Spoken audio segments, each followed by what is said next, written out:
उसके बाद आप जिस भी कलर के यहाँ पर नेट लेंगे उसी में ही हमें ये फ्लावर चाहिए। तो ये फ्लावर आपको किसी भी शॉप पर मिल जाएंगे जहाँ पर हमें लेस और सिलाई का सामान मिलता है। देन हमें ये घोटा चाहिए, तो घोटा आप यहाँ पर कोई भी यूज़ कर सकते हैं, बारीक या फिर मोटा। फैब्रिक ग्लू चाहिए और सीजर। तो इनमें से कुछ चीज़ों को आप स्किप भी कर सकते हैं, बस उसके लिए आपको लास्ट तक वीडियो देखना होगा तो आपको समझ में आ जाएगा कि किन चीज़ों को आप स्किप करके इसे और भी सिंपल या फिर और भी डेकोरेटिव बना सकते हैं। तो चलिए ड्रेस बनाना देखते हैं। तो इस ड्रेस को बनाने के लिए हमें इस तरीके से नेट की लंबी लंबी पट्टियाँ कट करनी है। तो इसकी पट्टी आपको किस तरीके से कट करनी है कि आप अंदाजा कैसे आएगा। को कोई भी ड्रेस लेनी है गोपाल जी की, आपके ठाकुर जी की कोई भी ड्रेस आपके पास अवेलेबल है, उस ड्रेस को लीजिए और उसका आपको ये चीज़ नापनी है कि जितना उनका घेरा होता है इस तरीके से घेरा आपको नापना है। तो उसके बाद आपको इस तरीके से नेट को डबल फोल्ड करके इसके साथ ऐसे लगा के देखना है कि ये उतनी ही मेज़रमेंट दे रहा है या नहीं। इसके लिए आप थोड़ा सा एक्स्ट्रा ले सकते हैं, बाकी हमें ये नेट को इतना ही लेना है। तो आगे आपको समझ आ जाएगा कि मैं क्यों कर रही हूँ। तो यहाँ पर हमने ये मेज़रमेंट देख लिया। इस तरीके से हमें अपनी बाकी की सारी नेट की पट्टियाँ कट कर लेनी है। तो यहाँ पर मैंने रेड की कट की है, इसी तरीके से मैंने येलो की भी पट्टियाँ कट कर ली है। चौड़ाई आपको इतनी ही रखनी है। तो यहाँ पर मैंने 7 इंच की चौड़ाई ली है। तो आप इसको कम ज़्यादा भी कर सकते हैं अगर आपको इसको थोड़ा बारीक बारीक लाइनिंग देनी है। तो इस तरीके से हमने ये पट्टियाँ कट की हैं। तो नेक्स्ट स्टेप हमारा क्या है, अब हमें ये घोटा लेना है। आपको इस तरीके से ये घोटा एक्स्ट्रा रखना है। यहाँ पर ये घोटा आपको कट कर लेना है, जितना भी एक्स्ट्रा होगा वो भी हमारे काम आ जाएगा, बस आपको छोटा नहीं लेना है। तो ये हमारे गोपाल जी का घेरा इसी के अंदर कवर होने वाला है। इस तरीके से ये एक्स्ट्रा रखना है हमें। तो मैंने यहाँ पर ये 27 इंचेस का घोटा लिया है, इसकी लेंथ 27 इंचेस ली है मैंने यहाँ पर। अब हमें क्या करना है, इस तरीके से एक एक पट्टी लेनी है और इसमें से मैं इस तरीके से फोल्डिंग करूँगी और इसको बीच से ऐसे फोल्ड कर लूँगी।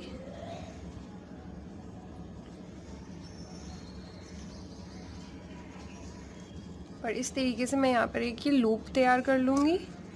देखिए बहुत सिंपल है, बस इसको हमें फोल्ड करके ऐसे यहाँ पर ये लूप तैयार करना है। अब हमें इसको घोटे के अंदर डालना है। इस तरीके से मैं बीचों बीच लगा रही हूँ अभी। अब इसके अंदर से हमें इसको निकाल लेना है, इस लूप के अंदर से इस तरीके से। अब हम इसको खींच लेंगे, पहले एक खींचो देन दूसरा, उसके बाद घोटे को इस तरीके से खींच के हमें इन्हें टाइट कर लेना है।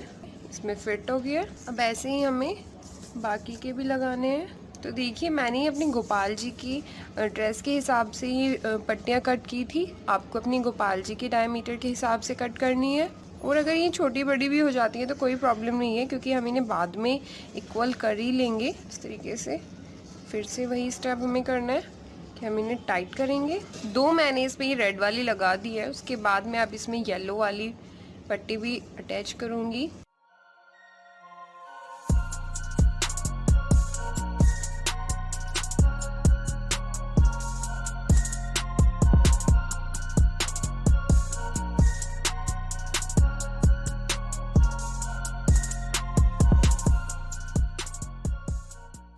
तो हमें बाकी सब ऐसे ही तैयार करनी है।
तो देखिए इस तरीके से हमने अपना ये घेरा कंप्लीट कर लिया है। यहाँ तक ये कंप्लीट होने के बाद आपको इस तरीके से राउंड करके देख लेना है, ये खुद ही राउंड शेप में आ जाएगा। तो जब आपका ये राउंड शेप पूरा कंप्लीट हो जाए उसके बाद आप इसको यहाँ पर इस तरीके से बांध सकते हैं। अब हमें क्या करना है, अब हम इसमें से इसको पूरा इक्वली कर लेंगे। जैसे कि मेरी ये कुछ बाहर आ गए हैं, जैसे कि हमारा कोई नेट बाहर खिंच जाता है, जब हम इसको इस तरीके से खींचते हैं तो ये थोड़ा चौड़ा हो जाता है। तो इस तरीके से यहाँ पर अनइक्वल लेंथ की फ्रिल बन गई है, तो इन्हें हमें इक्वल कर लेना है। उसके लिए आप कोई भी गोल चीज़ लेकर इसको इक्वल कर सकते हैं, या फिर आप अपने अंदाजे से भी इसको इक्वल कर सकते हैं। तो मैं यहाँ पर ये अंदाजे से ही मैं इसकी कटिंग कर दूँगी।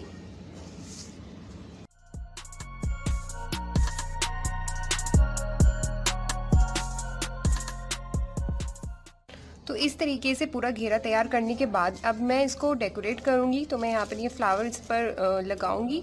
तो उसी तरीके से आप भी इस पर लगा सकते हैं, या फिर आप पैटर्न कोई दूसरा भी यूज़ कर सकते हैं।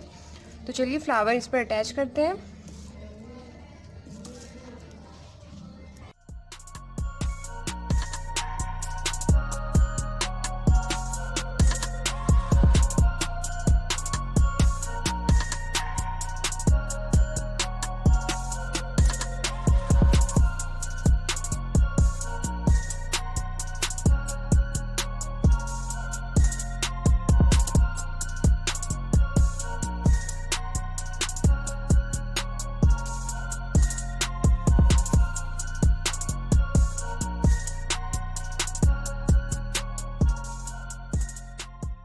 तो ये देखिए इस तरीके से हमने पूरे घेरे पर ये फ्लावर को अटैच कर दिया है। तो अब बस हम इन फैब्रिक ग्लू को सूखने देंगे। तो जैसे ये सूख जाएगा ये प्लेटें भी खुद सेट हो जाएंगी, क्योंकि नेट में हमारा सारा ग्लू इस तरीके से सेट कर देता है इन्हें फ्रिल्स को। इसमें देखो हम अगर ऊपर ग्लू लगाएं तो ये नीचे तक खुद चला जाता है और इस तरीके से ये फ्रिल आपस में अटैच हो